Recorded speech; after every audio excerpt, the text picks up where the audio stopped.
दोस्तों, ट्रंप की हवा निकल गई है। अब पाले में बॉल है ईरान के। अब ईरान की मर्जी है। ट्रंप ने अपना ठंडापन दिखाया है। देखिए, ट्रंप ने पहले यह धमकी दी थी जिसमें आप देखिए साफ साफ लिखा है कि अगर अभी ये 24 घंटे पहले अमेरिका ने धमकी दी थी, है ना, कि अगर ईरान ने स्ट्रेट ऑफ हॉर्मुज नहीं खोला तो ईरान के तमाम पावर ग्रिड को उड़ा देंगे। और बहुत सीरियस बोल रहा हूं, और उड़ा दूंगा, और ये हम कर देंगे पूरी तरह से। और आप देखेंगे कि हमने कर दिया है। ट्रंप ने 48 घंटे का अल्टीमेटम दिया था। वो 48 घंटे पूरे नहीं हुए, ईरान ने अरब को धमकी दे दी कि भैया तुम हमारे पावर ग्रिड उड़ाओगे, हम पूरा अरब का पावर ग्रिड उड़ा देंगे, अरब की ऑयल फैसिलिटी उड़ा देंगे। हमारे खर्च पर हमला हुआ, आयरलैंड पर हमला हुआ, तो हम अरब के देशों पर बड़े बड़े हमले करेंगे, अमेरिका की तमाम कंपनियों पर। और उधर अमेरिका और इजराइल हमारे अगर सिविलियन पर हमला करते हैं और हमारे पावर ग्रिड उड़ाते हैं, तो हम भी फिर वैसा ही हमला करेंगे सिविलियन साइट पर जैसे अमेरिका इजराइल कर रहे हैं।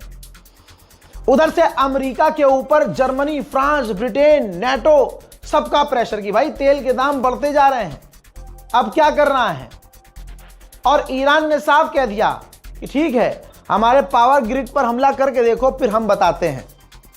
इसके बाद डोनाल्ड ट्रंप का जो अभी ट्वीट मैंने आपको दिखाया, जिसमें वो कह रहा है कि 48 घंटे का अल्टीमेटम है, ईरान को मिटा देंगे ईरान को। ठीक, 48 घंटे पूरा होने से पहले ईरान ने तो कहा कि ठीक है तुम करो जो करना है, उसके बाद हम करेंगे। ये टोन हो गया है। दिखा चुका हूं ये ट्वीट, जिसमें आप फुल स्क्रीन पर इसलिए रख रहा हूं कि किसी को भी अगर गलतफहमी है तो ये ट्वीट ठीक से पढ़ लो। डोनाल्ड ट्रंप का ये पहला ऐसा ट्वीट है जिसमें उसने ईरान को, पॉइंटर दे रहा हूं आपको याद रखिएगा, जिसमें उसने ईरान को धमकी नहीं दी। यह पहला ट्वीट था जिसमें ईरान को ट्रंप ने धमकी नहीं दी, न ईरान की गवर्नमेंट को इसने रिजीम कहा, रिजीम तक नहीं कहा, और यह तक नहीं कहा कि हम आगे हमला कर रहे हैं या करेंगे। इजराइल का इसमें कोई जिक्र नहीं। और सबसे बड़ा मामला, स्ट्रेट ऑफ हॉर्मुज पर इसने कुछ नहीं बोला कि ईरान को स्ट्रेट ऑफ हॉर्मुज खोल देना चाहिए, कुछ भी नहीं कहा। यानी सीधा एकदम स्वीट सा मैसेज कर दिया, ट्वीट कर दिया और कह दिया कि 5 दिन के लिए मैंने आदेश दिया है अपनी फौज को कि अगले 5 दिनों तक जो हम बातचीत कर रहे हैं ईरान से, ईरान की ऑयल फैसिलिटी पर, उसके जो पावर ग्रिड है उस पर हमला मत करना। यानी आप देखिए 24 घंटे पहले क्या धमकी दी थी कि 48 घंटे में ईरान को उड़ा देंगे पूरी तरह से। और अभी उसके खुद के दिए हुए घंटे पूरे नहीं हुए कि इसका घंटा खुद हिल गया और इसने खुद ही कह दिया कि हमने मना कर दिया कि ईरान की पावर ग्रिड पर हमला मत करना। अब ये सीधी सीधी बात सबको आ गई है समझ में कि अमेरिका की ये इनडायरेक्ट हार है। ये जंग अमेरिका हार चुका है, ट्रंप हार चुका है। अब दोस्तों, ईरान की तरफ से कोई स्टेटमेंट नहीं आया कि भैया हम जंग खत्म कर रहे हैं, अमेरिका हार गया है, क्योंकि ईरान ने शुरू में ही कह दिया था कि शुरू तुम कर रहे हो, खत्म हम करेंगे। अब भाई ईरान हमारी मर्जी से थोड़ी ना खत्म करेगा, ये तो ईरान का लक्ष्य है। ईरान सोचेगा कि इसने ऐलान कर दिया कि खत्म, तो हम कैसे खत्म कर देंगे, हम तो अपनी शर्तें मनवाएंगे ना। तो कुल मिला के फिलहाल इनडायरेक्ट पूरी तरह से अमेरिका हार चुका है, अमेरिका की हवा निकल चुकी है, ट्रंप टेंशन में आ चुका है। ईरान ने ऑफिशियल स्टेटमेंट में यह कहा ट्रंप के झुकने के बाद कि अमेरिका पीछे हो गया है।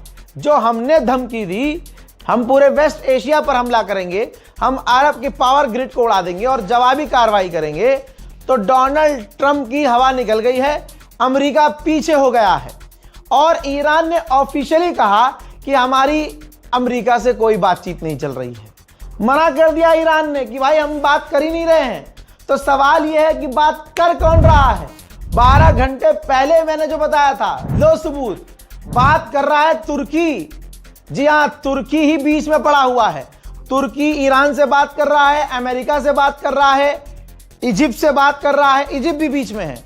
ये मैं 12 घंटे पहले बता चुका हूं। ईरान का ये बड़ा गेम है कि ईरान पब्लिकली आकर मानेगा नहीं कि हम बात कर रहे हैं। क्यों? क्योंकि ईरान को न झुकना है और न अमेरिका की शर्तें माननी है, बल्कि अमेरिका को ईरान की शर्त माननी पड़ेगी। तो ये गेम बड़ा है। और ईरान बड़े लेवल पर खेल रहा है। सबूत दे रहा हूं एक और, जिसमें अभी 3 दिन पहले ट्रंप ने कहा था हम ईरान से बात करना चाहते हैं लेकिन वहां बात करने के लिए कोई नहीं है। Their leaders are all gone. The next set of leaders are all gone. And the next set of leaders are mostly gone. And now nobody wants to be a leader over there anymore. We're having a hard time. We want to talk to them and there's nobody to talk to. We have nobody to talk to. And you know what? We like it that way. सुन लिया? तो ये बात, ये Iran की चालाकी है और इस चालाकी में ईरान के साथ हैं हम, कि ईरान अब कह रहा है कि नहीं हम बात नहीं कर रहे हैं। अब बौखलाएगा अमेरिका क्या? हम बात करना चाहते हैं, हम जंग बंद करना चाहते हैं, लेकिन ईरान बात नहीं कर रहा है यार। अब आप सोचिए, अगर सीज फायर की और जंग बंदी की बात नहीं हो रही है तो ये ईरान ने क्यों बात की है तुर्की से? क्योंकि तुर्की ही मीडिएटर है, तुर्की ही मीडिएशन करवा रहा है। तो लीजिए, ईरान के विदेश मंत्री ने तुर्की के विदेश मंत्री से फोन पर बात की है। साथ ये भी जानकारी है कि ईरान के विदेश मंत्री से रशिया के भी विदेश मंत्री ने फोन पर बात की है। अब डोनाल्ड ट्रंप अपनी मीडिया से क्या कह रहा है, ये देखो। कह रहा है कि ईरान की रिजीम तो चेंज हो चुकी है, क्योंकि जितने भी ऑफिशियल थे सब बदले जा चुके हैं। आप देख रहे हो, अब कह रहा है कि मतलब हारी हुई जंग को ये जीती ही बता रहा है कि भैया हमारा जो गोल था पूरा हो गया, ईरान की रिजीम चेंज हो गई है। इसी वजह से तो ईरान खेल रहा है कि हम तो बात ही नहीं करेंगे जी। बातचीत तो चल रही है, ईरान थोड़ा सा खेल रहा है। जैसे ही डोनाल्ड ट्रंप ने वो ट्वीट किया कि ईरान पर हमला नहीं करेंगे, मैंने अपनी फौज को मना किया है, तो आप ये देख सकते हो पिछले 20 तेल के दाम 13% गिर गए। जो तेल के दाम बढ़ रहे थे वो भाई बढ़ने के बजाय रुक गए डोनाल्ड ट्रंप के एक ट्वीट से, जिसमें उसने कह दिया कि ईरान पर हमला हम नहीं करेंगे। मेरे दोस्तों, जितना हो रहा है, जो हो रहा है, मैं वैसे बता रहा हूं।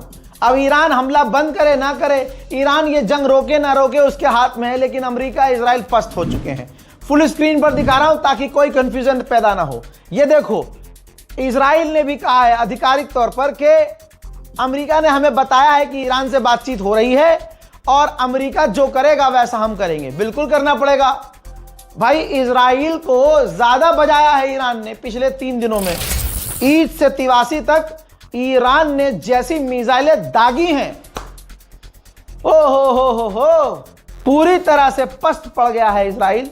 अब कह रहा है जैसे पापा कहेंगे, जैसे हमारे ट्रंप कहेंगे, अमेरिका कहेगा वैसा ही हम करेंगे। करना पड़ेगा। पिछले 5 साल से इजराइल को पढ़ा है मैंने, हर दिन इजराइल की जानकारियां मैंने आपको दी हैं।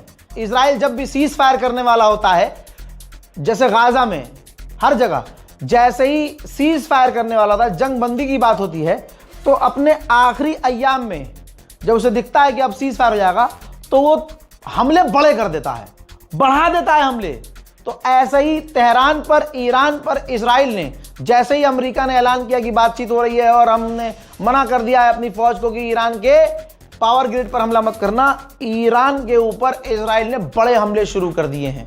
एक और कंफर्मेशन कि यहां बातचीत चल रही है। अमेरिका और इजराइल इस जंग को हार चुके हैं। उधर अमेरिका और इजराइल सोच रहे हैं कि अब आखिरी टाइम पर हम बातचीत भी करें और हमला भी करें, तो ईरान उम्मीद से बैठा है तो वो हमले बंद कर देगा, वो रिटेलिएशन नहीं करेगा। ये देखो कहां सायरन बज रहा है, मैप देख लो भाई। जैसे ही इजराइल ने हमले किए, ठीक वैसे ही ईरान ने इजराइल पर हमले कर दिए। इजराइल ने दावा किया है कि हमने आखिरी मूवमेंट में भी पिछले 24 घंटे में ईरान के एक वैज्ञानिक को, न्यूक्लियर वैज्ञानिक को कत्ल किया है।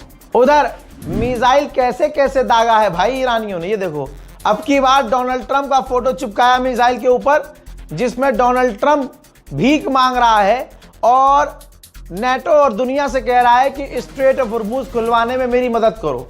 वो वाला फोटो ट्रंप का मिसाइल पर चिपकाकर मिसाइलें दागी। मेरे दोस्तों, ओमान के विदेश मंत्री तक ने ट्वीट किया है कि तुम कुछ भी सोचो, तुम कुछ भी कहो, यह जंग ईरान ने शुरू नहीं की है। ईरान ने शुरू ये जंग नहीं की थी। आप समझ रहे हो, ओमान के विदेश मंत्री ने क्लियर कर दिया है कि